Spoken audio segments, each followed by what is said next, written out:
Welcome to MJC Kitchens and Bathrooms. This is what my channel's about, day in, day out jobs. This week's job, we're doing this bathroom is, what's happened here is customers bought this house. This bathroom, someone's bodged it and done it up to sell it. So when they first walked in it, looked alright. Then when they started using it, started looking into it more. Because when you first come in to see an house, you're excited, so excited about buying an house. And you don't actually see stuff in the house, you just see like a bigger picture. And it just looks good. But until you actually move in, and then you're looking, that's when you find out you have a load of issues. So whenever you're buying a property, you should always double check things. Look at the shower. If you look here, this shower overlaps the tray. So from the back there, straight away, I know that they've gone straight over the old wall, and then they've left that shower tray in, because they haven't bothered taking it out. Then they bored it down, screen obviously won't fit. If you look at the shower, look how it's on a slant.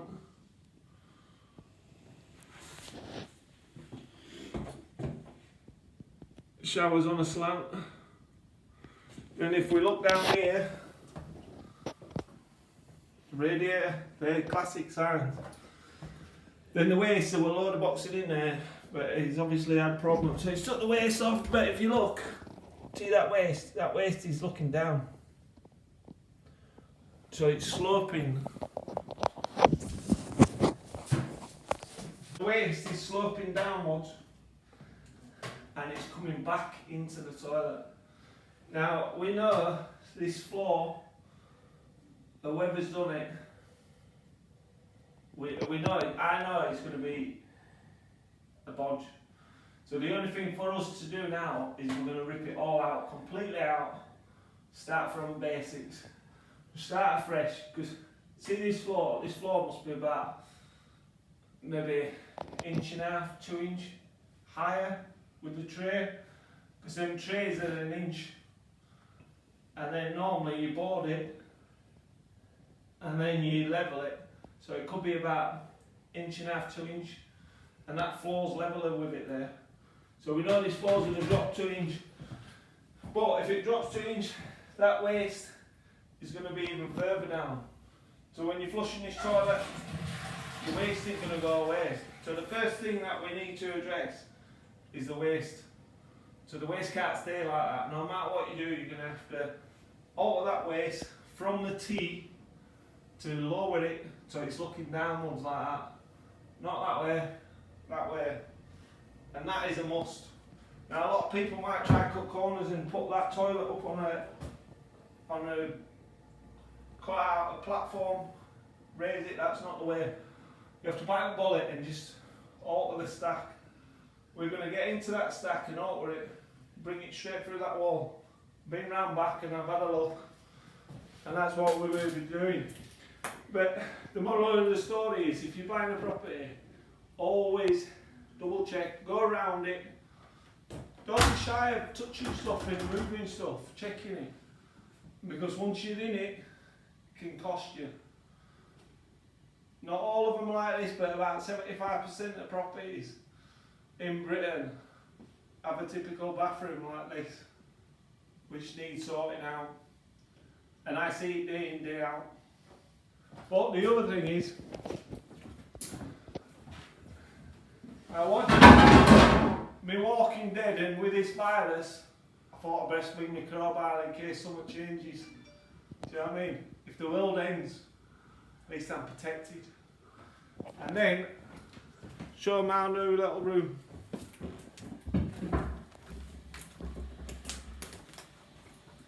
This is his room that he's given us to work with.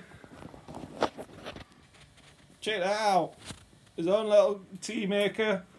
Everything's been carpeted up with his tape, so we protect it all the way throughout, wherever we're working.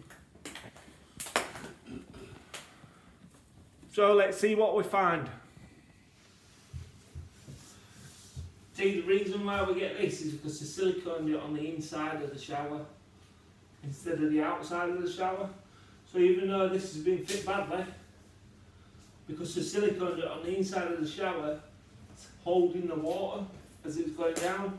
You should always silicone the outside edge, never the inside edge, unless it tells you to do that in the instructions, which very, very few will ever tell you to silicone the shower on the inside, because that's what you end up with.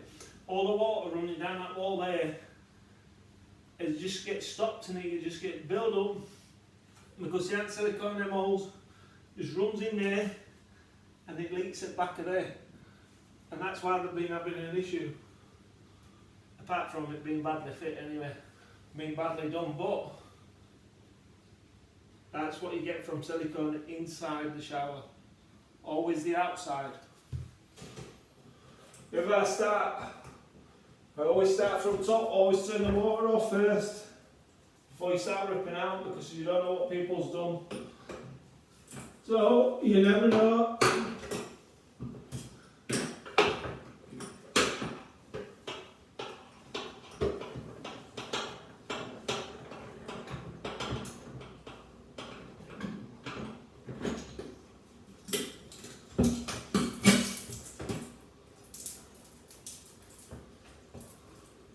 You never know what they've done, you see.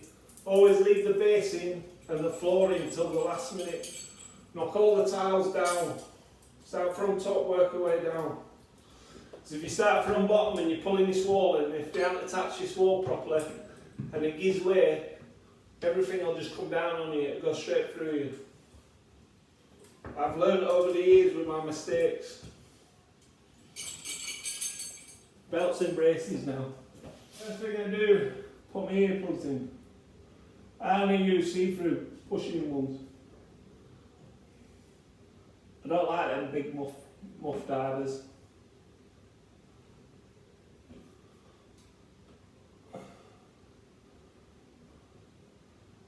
So a lot of time when you're hearing me shout, it's because I've got earplugs in. And I can't hear. That's the tip of the day. Okay, get my chisel drill on this because I'm not bothered about the walls, because I'm going to reboard them all. So I already know I'm going to reboard them, so I don't have to watch it. You know, just slap them off because it's about 1.5 inches deep. So when you're doing tiles, glass is the most important thing.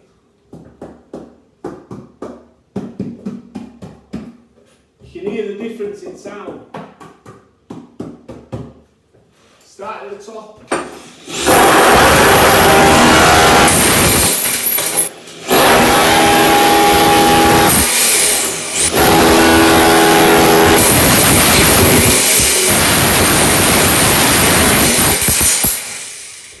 Oh, it's even worse. It's even worse than what I anticipated. Nightmare. What they've done here, they've actually, I reckon they've used a 12mm board, ply board, and then tile on top of it. That's why they're all over, because the board's boiling.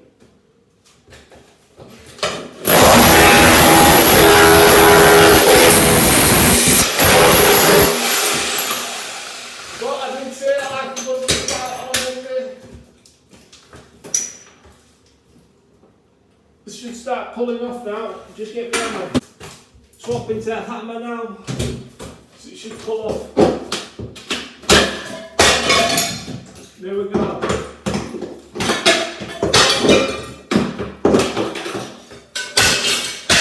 See, when you're taking tiles off and you're pulling them off, you don't know how many's going to come off at once. You don't know how many is going to do it.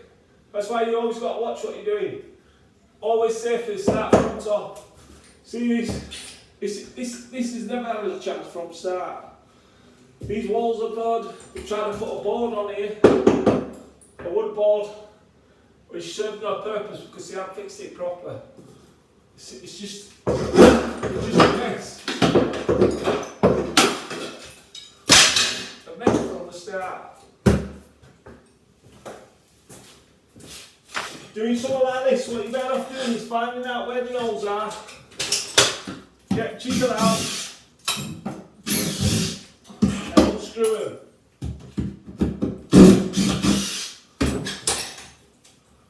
Luckily for me, they haven't put a lot of screws in. So that's why the board's all over. They've used a 20mm, maybe 25mm ply board. It's pointless. Pointless because you haven't even quarters it. I don't understand what they've achieved except for making a big mess. How? How do they get away with it? This is what we found behind.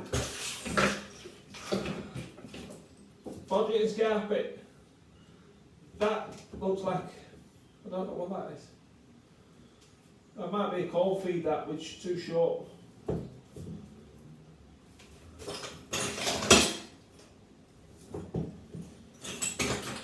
We'll have to find that. That might even be gas from a previous job.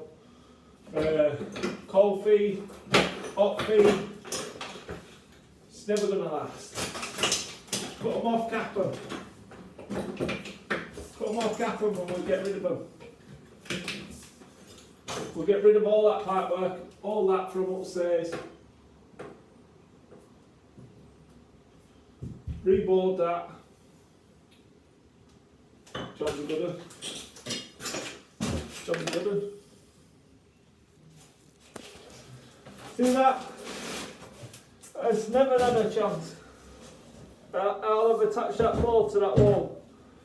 The one bit's moving. Never straight. This bathroom's going to be about...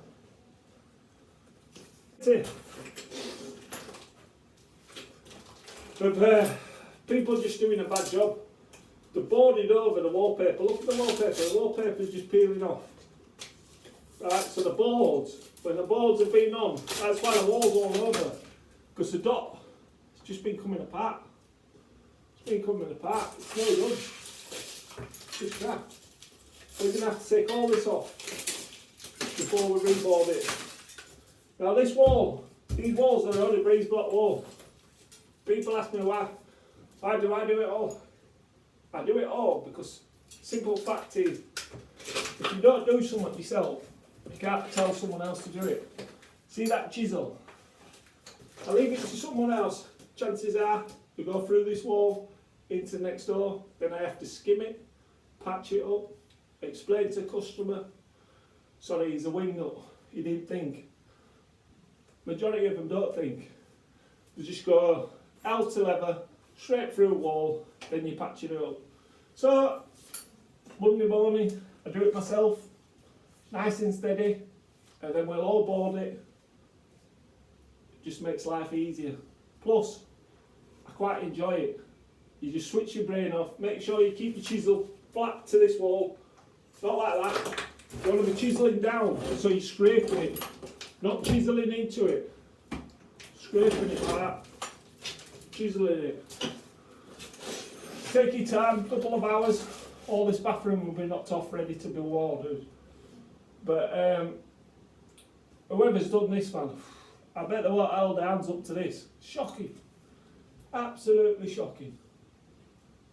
In fact, this is one of the worst I've seen for a long time. And I see some bad ones. This is bad. In fact, it's unbelievable. But this is the reality of getting your bathroom done. It's a bit like, you can't make scrambled eggs without cracking eggs, can you? You know what I mean? First day, all the mess will be out. Next day, we'll be boarding it. And so on. A week, we'll have this looking beautiful. So when you're getting a bathroom done, just be prepared for a little bit of mess. But it's not end of the world. No one's died. You know what I mean? As you can see, it's coming along nicely. All that off. Getting it all off. That has to come off.